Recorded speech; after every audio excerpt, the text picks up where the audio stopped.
ચલો ઊંચે હાથ, બાજુ પર, અદબ પાડી દો. સાંભળો, ચલો આજે આપણે છે ને પ્રવૃત્તિ કરવાની છે અને પ્રવૃત્તિ દ્વારા આપણે શૂન્યની સમજ મેળવવાની છે. તો બોલો, આ તીર્થ છે ને? તો તીર્થ જોડે કેટલા ફુગ્ગા છે? 5. હા, તો 5માંથી તીર્થ એક એક ફુગ્ગો ફોડી નાખો તો કેટલા વધે? એક એક ફુગ્ગો ફોડો તો આપો ભાઈ પેલો ફુગ્ગો. હા, કેટલા ફુગ્ગા? એક ફુગ્ગો ફોડ્યો, કેટલા ફુગ્ગા રહ્યા એમ જોડે? 4. હા, તો બીજો ફોડો. હા, પછી ત્રીજો ફોડો. હવે ચોથો ફોડો, પાંચમો ફોડો. હા, હવે તીર્થ જોડે શું રહ્યું? શૂન્ય. કશું જ રહ્યું નથી. એટલે કશું રહ્યું ના હોય તો શૂન્ય કહેવાય. શું કહેવાય? શૂન્ય. ચલો, તમારી જોડે શું છે? ચોકલેટો. કેટલી ચોકલેટો છે બેટા? 5.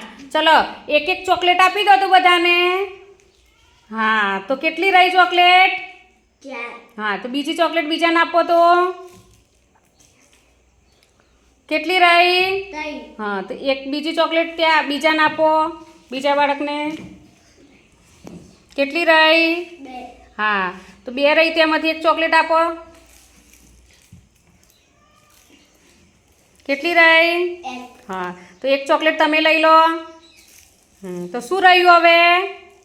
શૂન્ય. કઈ રહ્યું નહીં. એટલે શું કહેવાય? શૂન્ય. ચલો, તમારી જોડે કેટલા સિક્કા છે બેટા? 5. હા, તો એક એક આપી દો તો. હા, કેટલા રહ્યા? 4. હા, તો બીજો ત્યાં આપી દો પેલા પિયુષને. કેટલા રહ્યા? 3. 3. ચલો, એક આપી દો સામે. કેટલા રહ્યા? 2. હા, બીજો ત્યાં આપી દો સામે. કેટલા રહ્યા? 1. હા, એક તમે લઈ લો તો કેટલા રહ્યા? શૂન્ય. ખબર પડી ને શૂન્યની? હા, ચલો, તમારી પાસે પિયુષભાઈ કેટલા બિસ્કિટ છે? 5 છે. ગણો તો. 1, 2, 3, 4, 5. હા, ચલો, એક એક બિસ્કિટ આપી દો તો. હા, એક આપ્યો તો કેટલા રહ્યા? 1, 2, 3, 4. હા, એક આપી દો તો કેટલા રહે? હા, કેટલા રહ્યા? 2. હા, તો એક આપી દો બીજો. કેટલા રહ્યા? 1. હા, એક તમે લઈ લો. લીધો ને? હા, તો શું રહ્યું? શૂન્ય. હા, ચલો ધ્રુવ કુમાર, તમારી જોડે કેટલી પેનો છે? 5. હા, 5. 5મો એક એક આપી દો તો બીજાને. કેટલી રહી? 4. હા, તો બીજી એક આપી દો બીજાને. કેટલી રહી? 3. બીજી આપી દો. કેટલી રહી? 2. આગળ આપી દો બીજાને. કેટલી રહી? 1. હા, તો એક તમે લઈ લો. શું રહ્યું?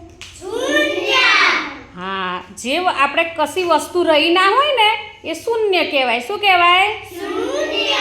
હા, તો ચલો, શૂન્યની ખબર પડી? શૂન્યને 0 પણ કહેવામાં આવે છે. કહેવાય છે ને? હા, તો ખબર પડી ને શૂન્યની?